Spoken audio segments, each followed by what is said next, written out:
Hello, welcome back, everybody. Over there, that is my friend Rish. And he's rolling. And Roland has a question, Rish. What would So, Roland like to ask? um, I think that's something, especially for me as a German, that has always been a mystery. And the reason why we have been offline for a bit over the New Year's period is Rish has moved again. So Yes. if I remember right, you moved from Florida to Texas and from Texas to Florida back just now.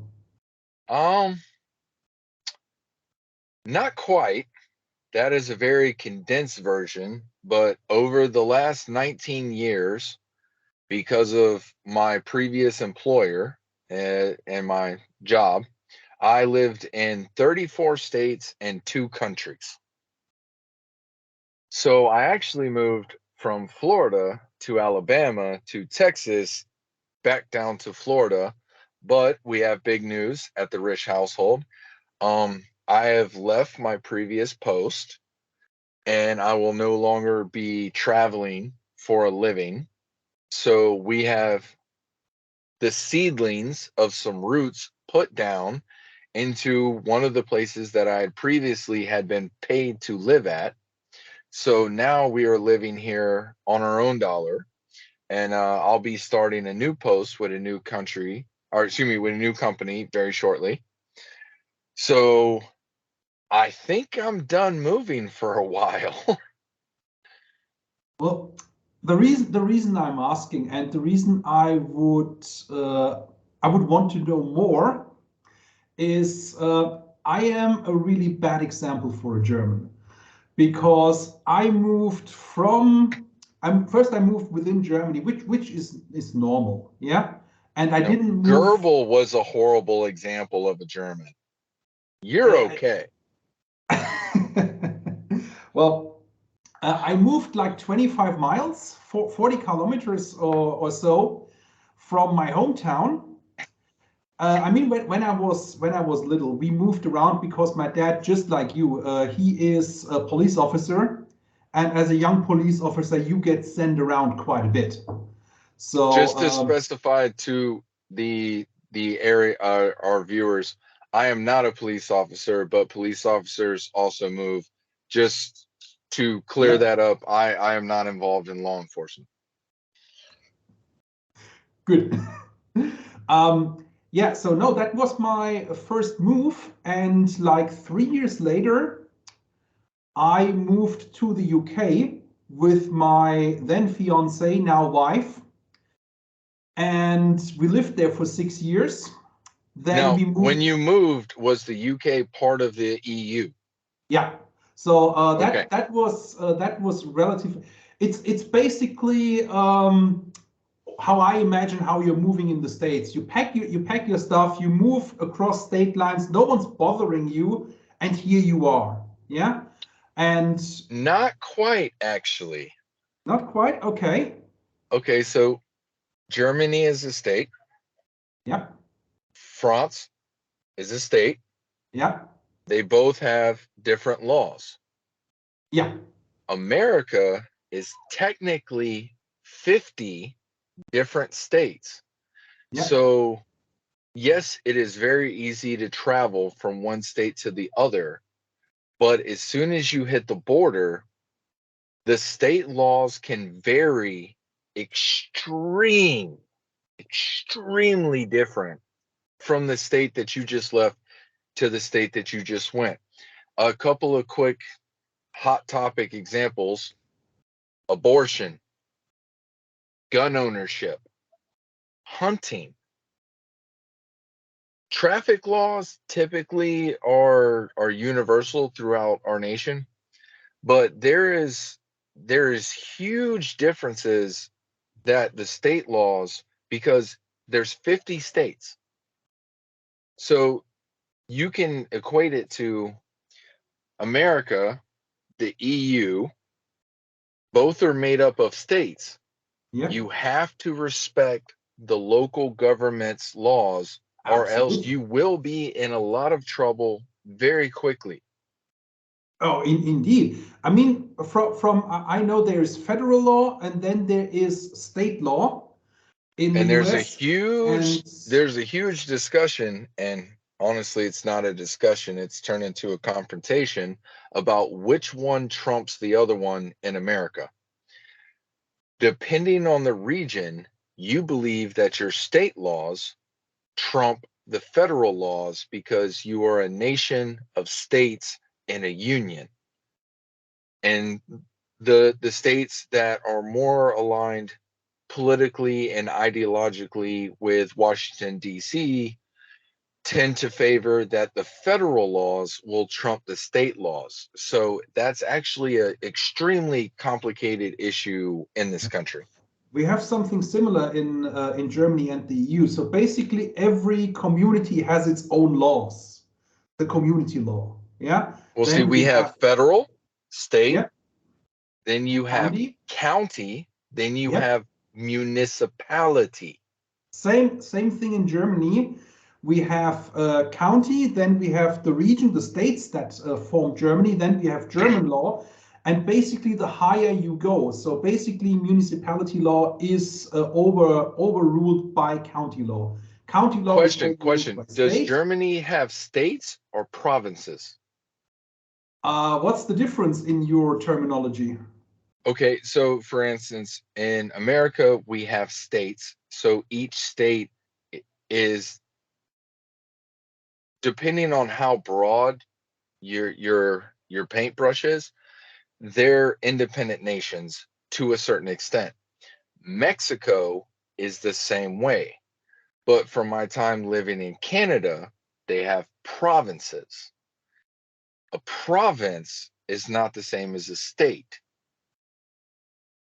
And especially in America, the state laws have a lot more backing through our Constitution and through our representative government and the way that the founding fathers set it up than, for instance, a province would have against the government in Canada. So I've seen the example of states' rights versus provincial rights. So I'm not sure what Germany is. I'm sure you would I be a wouldn't much better person to ask. I wouldn't be able to say with certainty based on the definitions you gave us. So just one example. For example, the state of Bavaria, and I'm using the term state because the Bavarians, when Germany was rebuilt after the Second World War, Well, even Bavaria is before that, basically with the HRE, with the HRE, no, I mean, nothing there was nothing to do what, with like that. 200 states. Yeah. So basically, things were structured differently, and the state of Bavaria was essentially intact. Yeah. So basically, the Bavarians have always been a bit of kind of separatists, and they retained in the federal state of Germany. They So they retained.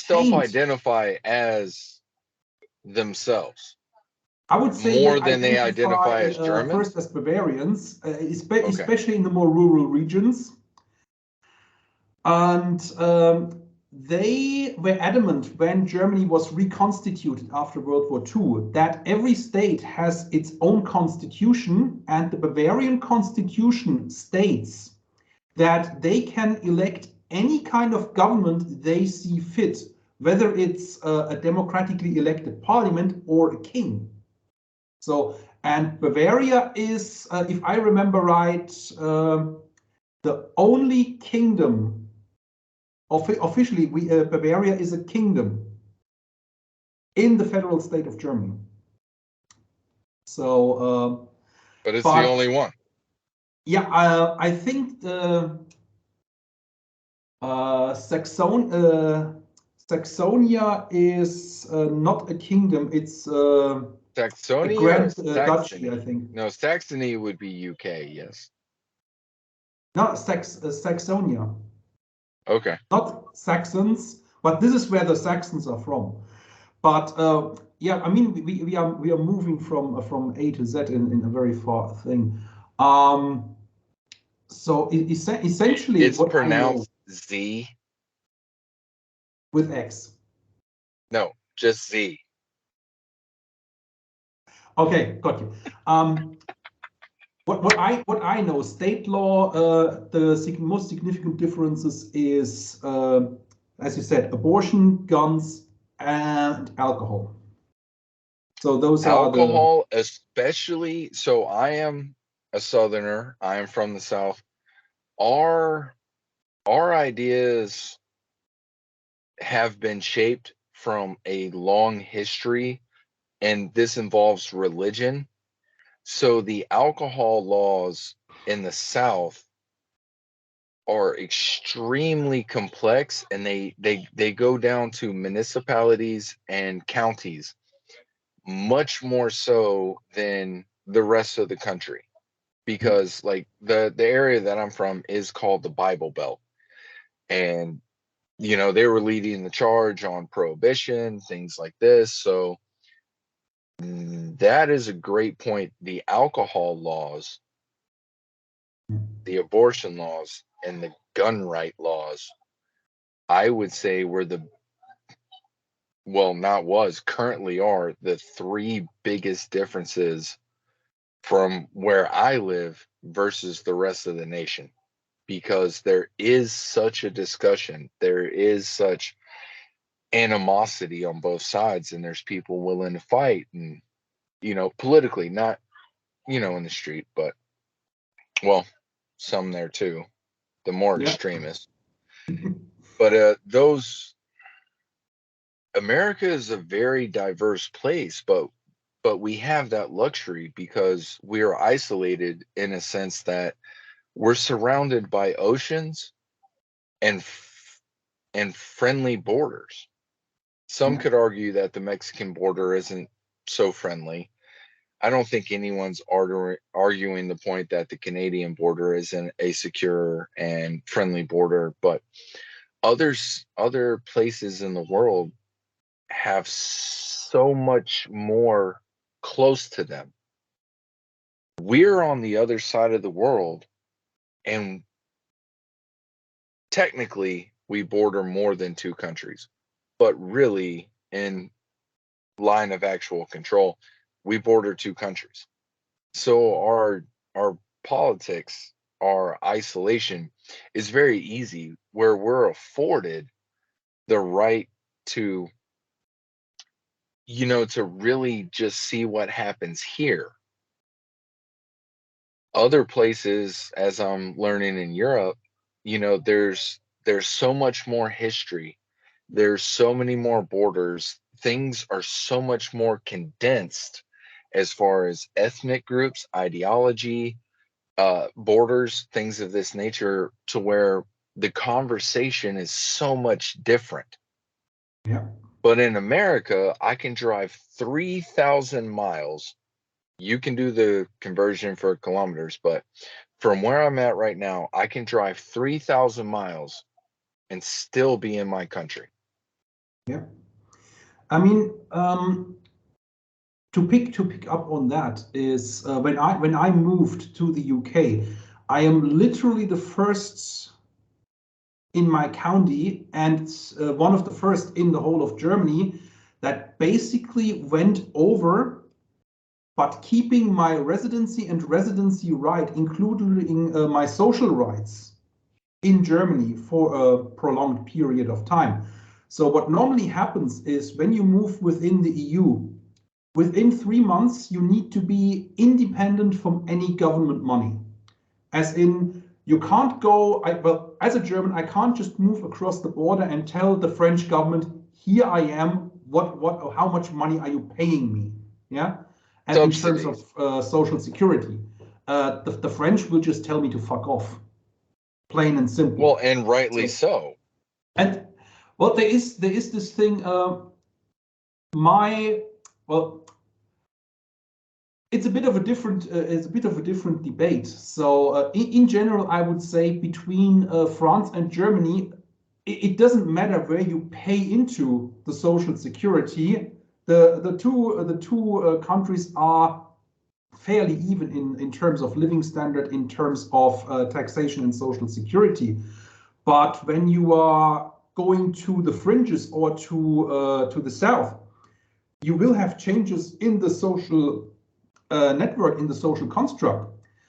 And when you go outside the EU, I'm totally with you on the terms of citizenship has privileges, but it also has duties in terms of if you are dependent or if you are relying on government money, you rely on the government's money where you are a citizen. If I was a See, French citizen, I would say it would be that different. it's literally it's a social contract. Yeah, This for this. yeah, And everyone seems to try to, get a little bit more, and then there's friction. well, obvious. I mean, Gravity. I mean, everybody tries to get more than they put in. But some That, people also check out completely, and they don't wish to agree to the social contract that's made between governments and the citizenry, and they just want to go off. yeah, And in America, you can do that. There's places, we have deserts, we have mountains. You can just go. And if yeah, they're not looking for you, nobody's going to find you. yeah. And I don't mean that as far as like being a fugitive. I just mean if you want to choose to live You want to outside go of through it. the social construct, the social contract, that lifestyle is available here. You Yeah, can go and do that. We have this thing called Alaska. And if you don't want to meet anybody else in your entire life, you can go there. yeah, You can go to Montana, you can go to Idaho, you can go to Eastern Washington or Oregon. There's places, so I'm a Florida resident. There's places in the swamp. If you feel like the social contract, the social construct that's been created isn't for you, you can just walk away. yeah. Well, for me, it was I did want to live here, and funny enough, after living here for a while as an EU citizen, I was actually entitled to get a British passport on top of my German passport. But it's no longer possible now that the UK is outside the EU.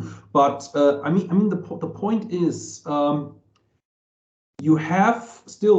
you still have national law, and in fact, EU law doesn't really on a daily basis doesn't really affect people at all.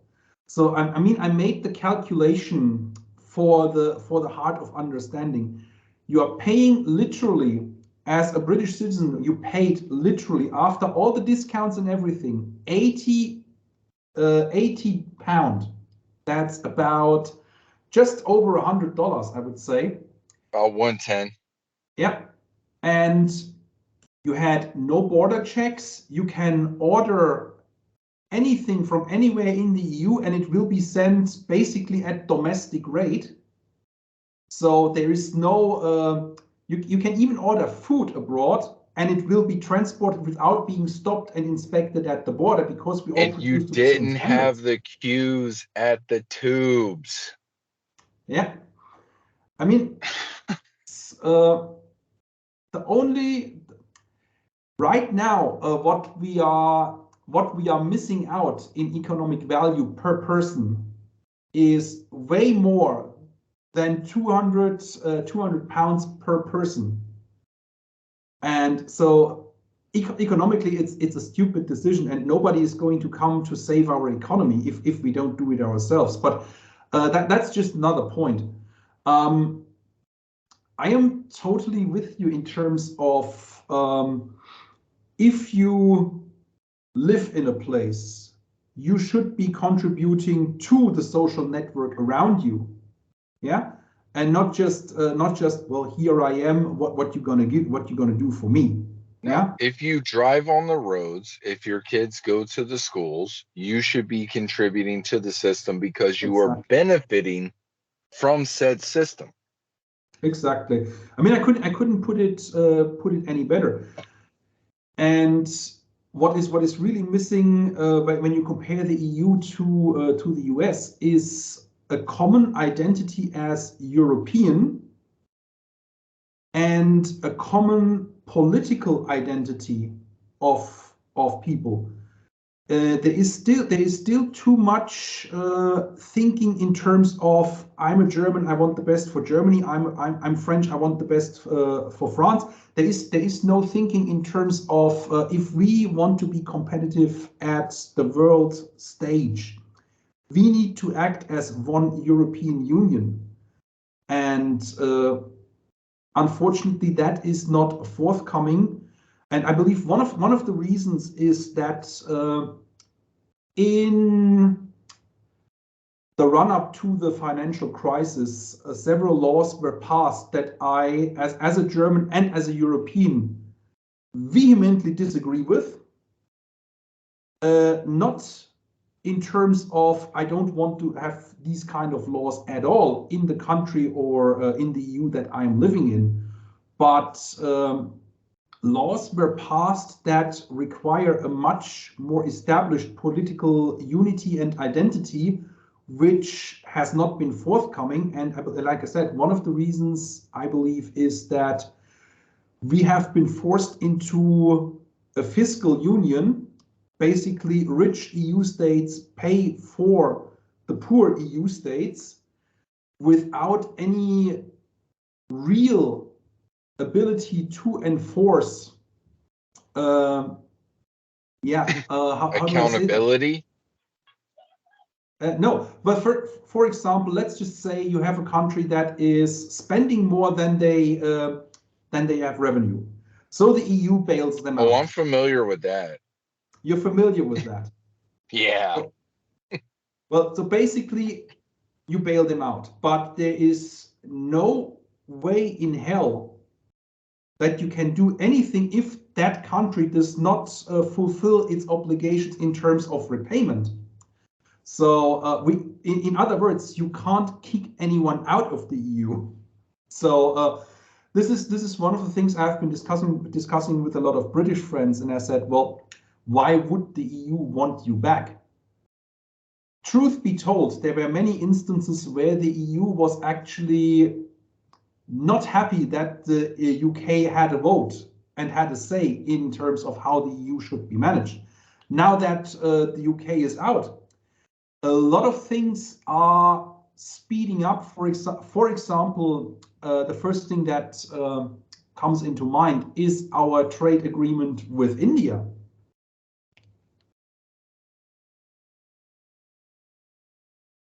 You look shocked. No, you just made me think of two really good points, and I was waiting for you to finish because I Yeah, didn't go interrupt ahead. you because you were making good points. It happens. Point one, you said, as a German living in the UK and as a European, I have considered myself a Floridian and an American. I have never considered myself as a North American. Not once in my entire life have I ever even thought that that was a construct. But to you, it seems so fluid, so easily. Like, I'm German, EU, I'm a European. I have never considered myself a North American.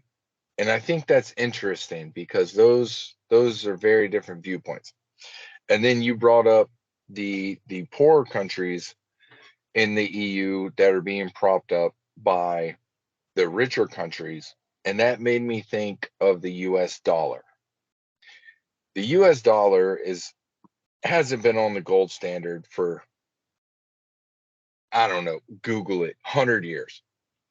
And it made me think, and this might be an interesting episode. Do you know what the US dollar is actually backed up by? I give you Good, 3 guesses. good question. I Think have about it. What is the US dollar my guesses. backed My up by? guesses would be you have gold reserves in Fort Knox, but they are No. way below what. No. And Go for 2. theoretically, fiat currencies are backed up by the goods and value creation in the No. economy. So I'm getting to a point, trust me. You want your you're third getting guess, or to you a want me to point just because make I my was point? going to make the point is that by European, especially German definitions, the Fed is not an independent bank. It is it's a bank owned by private banks. I No, think that's you're approaching five this large banks, as a European. and I would not be comfortable to say, or I wouldn't even know where to look. How is the US financial system backed? Okay, keep an open mind about this. I can answer that question. And this is the point that I'm going. I just wanted to hear, your side of the pond, because you're going to approach it completely differently than I am.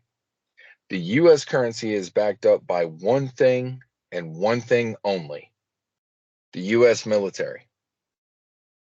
Simple fact: if you call in our debts and we have bases in your country, in your territory, we can pull our support. Your borders are no longer safe. We will leave.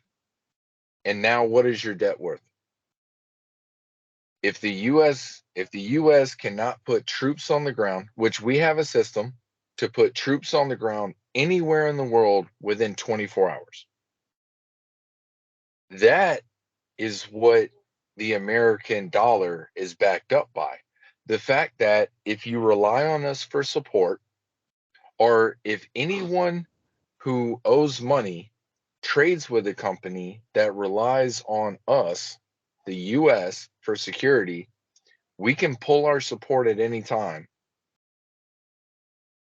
That is the real backing of the US dollar.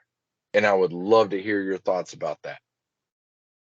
I completely follow your argument. I was making earlier the argument in our videos that if the US wanted to economically undermine another economy, they simply back off from protecting the trade routes. It is as simple as that. But also, so say you're a country that we owe trillions of dollars, because we owe over $30 trillion. Say you're a country that we owe trillions of dollars to, and you call in our debt. We send in the only true blue water Navy. Okay, now I know that the UK has a very respectable Navy, so does France. So, look, we can indefinitely park ships in straits, Hormuz, Malacca, wherever the hell we want. Panama Canal, we built it after the French fell. Our Navy is so sustainable that even if you call in our debts, we can effectively blockade you from every other nation, and there's nothing you can do about it. So if you say we're going to call in your debts, we're going to make your money worthless, we say your economy has just stopped on the international level. And it takes exactly this many phone calls. Do it. Yep. No, I absolutely follow your argument regarding that. Um, yeah, I mean we got a little off tangent here, and But I mean, it's a fun topic to discuss. I mean, let's talk absolutely, about and the channel setup. Let's talk about real issues. Let's have real opinions, and let's cut out the bullshit. no, that's that for sure. You know, I know I'm a no bullshit person, Yeah. and No, I'm just thinking with this kind of idea. I want to come back to the question of why are you so okay about the moving? Because just as a brief Man, we cliffhanger. got really far away from that, didn't we? Yeah, I mean, just as a real as a real cliffhanger, and spoiler alert, there will be part two of this video. I think especially Germans are much easier to grow roots. It has changed in recent years, but I still think Germans are much more, or Europeans in general, are much more reluctant to move than what Americans All right, so or what I perceive as let Americans. me tease part two because it's uniquely American and German. So teaser for part two of why Americans move around so much. World War II, the Autobahn, Dwight D. Eisenhower, the interstate system, and America's infatuation with cars. Because that started the idea of Americans can drive anywhere they want in America, and all you need is a car. And that was sold as part of the American dream. House in the suburbs, car on the driveway, and you can see the open road. That's the basis of our willingness to move wherever we want, when for financial reasons, for political reasons, if you don't like the leadership of the state. It all ties back into Dwight D. Eisenhower recognizing the Autobahn system that was built in Germany, creating the interstate system for the defense of America, which no one's coming here to invade us anyway, so whatever.